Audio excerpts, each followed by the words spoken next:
महत्वपूर्ण विषय पर बोलने का मौका दिया।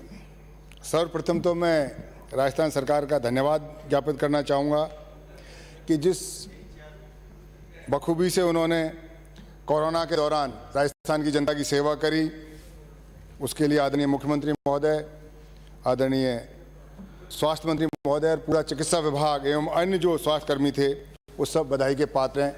राजस्थान की जो चिकित्सा सेवा थी कोरोना के दौरान पूरे देश में इसका एक अपना उन्होंने नाम कमाया।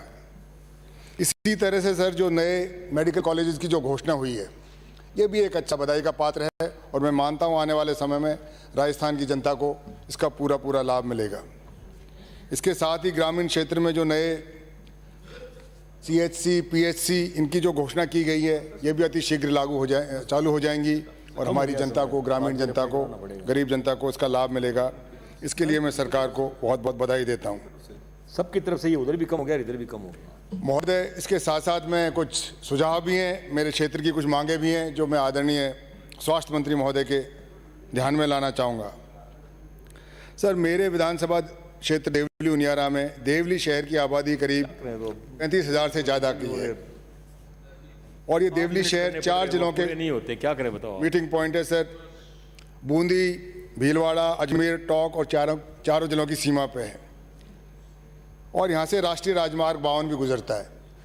महोदय, कहने को तो यहाँ का अस्पताल की क्षमता 100 बेड की है, पर सर स्थिति ये है ना तो इस अस्पताल में कोई उपकरण है, जैसे कि जो बेसिक चीज़ है सर,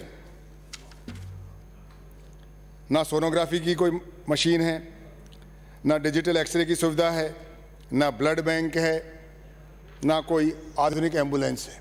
तो इस 100 बेड का लाभ कैसे होगा सर? 100 बेड किया इसका मैं स्वागत करता हूं, पर उसको 100 बेड की वो सेवा प्रदान करे जब जनता को इसका पूरा लाभ मिलेगा। तो मैं मंत्री महोदय से आग्रह करता हूं कम से कम ब्लड बैंक बताइए। उसके अभाव में हमारे आदमी को कोटा जाना पड़ता है, टोंक जाना पड़ता है, जयपुर आना पड़ता है। 8 मिनट में समाप्त करना है। और ये जो सोनोग्राफी मशीन है, एक्सरे मशीन है, लोगों को प्राइवेट में जाना पड़ता है। तो सर ऐसा तो नहीं कहीं कोई माफिया काम कर रहा हो कि सरकारी क्षेत्र में तो ये सुविधा उपलब्ध नहीं कराएं और लोगों को प्राइवेट डॉक्टरों के पास जाना पड़े। इससे जनता को निजात मिले, ये मेरे मंत्री महोदय से मेरा आग्रह है। सर इसी तरह से बोलोगे तो कैसे? उनियारा में है, उनियारा भी नेशनल हाईवे पे है, उसमें भी कोई सुविधा नहीं है। कहने को 30 बेड का हॉस्पिटल है, पर उसमें 30 बेड के लिए जो सुविधा होनी चाहिए, जो यंत्र होने चाहिए, वो नहीं है। सर मेरा विधानसभा क्षेत्र पूर्णतः ग्रामीण है और ग्रामीण क्षेत्र में सबसे ज़्यादा कुपोषण या बीमारी के जो शिकार होते हैं या तो बच्चे होते हैं या महिला होती है। किसी भी हॉस्पिटल में सर ना तो महिला विशेषज्ञ ना बच्चा विशेषज्ञ, चाइल्ड स्पेशलिस्ट।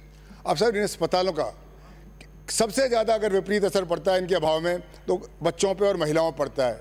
तो मैं मंत्री महोदय से आग्रह करूंगा कि मंत्री महोदय कम से कम PHC में नहीं तो CHC में तो आप एक चाइल्ड स्पेशलिस्ट और एक महिला स्पेशलिस्ट प्रस्थापित करें ताकि हमारे ग्रामीण क्षेत्र की गरीब जनताओं को इसका नुकसान नहीं हो। और मैं आशा करता हूं मंत्री महोदय बहुत ही दयालु हैं, इसी जवाब में अपने जवाब में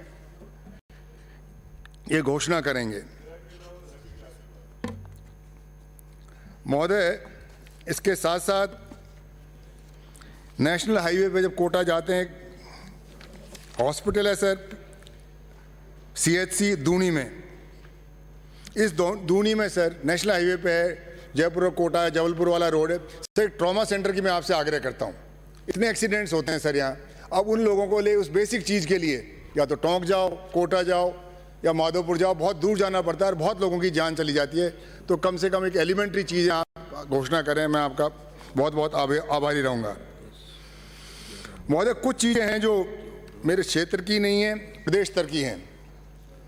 सर जो ये मेडिकल कॉलेजेस हैं इनमें प्रिंसिपल्स लगाते हैं, हॉस्पिटल्स में मेडिकल कॉलेज हॉस्पिटल्स में स्टूडेंट लगाते हैं या कॉलेजेस में प्रोफेसर्स लगाते हैं। इनकी नियुक्ति में मुझे ऐसा सूचना भी मिली है, आप चाहे तो मैं सबूत दे सकता हूं कि पक्षपात और भेदभाव होता है। योग्य लोगों को नहीं लगाया जाता और उसमें जिस भी आधार पे हो। कालीचरण जी का सिस्टम तो पूरे राजस्थान को पता था। तो मैं आशा करता हूं कि वो व्यवस्था तो बीजेपी जाने उनका क्या हुआ। अपने टाइम में पारदर्शी तरीके से योग्य आदमियों को लगाया जाएगा, वरिष्ठ आदमियों को लगाया जाएगा। इसका उदाहरण दे सकता हूं महोदय मैं।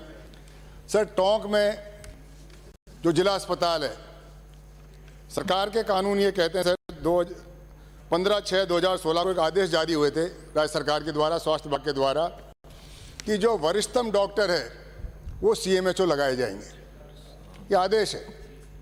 आज भी टोंक के जिला अस्पताल में कनिष्ठतम अधिकारी को तो CMHO लगाया गया है और उसके वरिष्ठ उसके नीचे काम कर रहे हैं। ये मैं मानता हूँ नियम विरुद्ध चीज़ है और इससे गलत संदेश जाता है डॉक्टरों में, इसका एक उनका डिमोरलाइज होते हैं। तो मैं मंत्री महोदय से आग्रह करूँगा कृपया इसको दूर करें। इसी तरह दौसा के हॉस्पिटल में सर, जिला अस्पताल में PMO का एक पोस्ट होती है। PMO पे सर एक डेंटिस्ट को लगाया गया है जो इसका पात्र नहीं है। इतने डॉक्टर्स में कम से कम जो जिसका पात्र हो उसी को लगाएं, फिर डेंटिस्ट तो नहीं लगे उस पर, क्योंकि उसका योग्यता नहीं रखता उसकी जिस पद पे लगाया गया है। तो जहां भी आप लगाएं, पूरे राजस्थान के, तो उदाहरण के तौर पे मैंने बताया है डॉक्टरों का, क्योंकि इनकी सेवा ऐसी है, अनिवार्य सेवा है, लोगों के जान माल से जुड़ी हुई है। तो मैं आशा करता हूँ कि सरकार ऐसे डॉक्टर्स लगाएगी जो योग्य हों, जो वरिष्ठ हों और जो जनता को ज़्यादा से ज़्यादा सेवा दे सकें। सर, अंत में मैं मंत्री महोदय से आग्रह करता हूं कि मेरे विधानसभा क्षेत्र में सर, बड़ा विधानसभा क्षेत्र है, उसमें और हॉस्पिटल्स की आवश्यकता है। मैं आग्रह करूंगा मंत्री महोदय से कि मेरे जैसे 2-3 कस्बे हैं, बहुत बड़े कस्बे हैं, नासरदा है, नगर फोर्ट है, सोप है, जिनकी आबादी 10 से 15 हज़ार के बीच में है। इन कस्बों में अभी तक भी PHC संचालित है। मंत्री महोदय कृपया करें, बड़ा हृदय दिखाएं पिछड़े हुए क्षेत्र की, ग्रामीण क्षेत्र की के प्रति आप, और आप तो वैसे ही पड़ोसी हो, केकड़ी के हो। इन हॉस्पिटल्स को क्रमोन्नत करके महोदय CHC घोषणा करें ताकि मुझे क्षेत्र को, गरीब जनता को लाभ मिलेगा। आपका बहुत बहुत आभार। जय हिंद, जय भारत।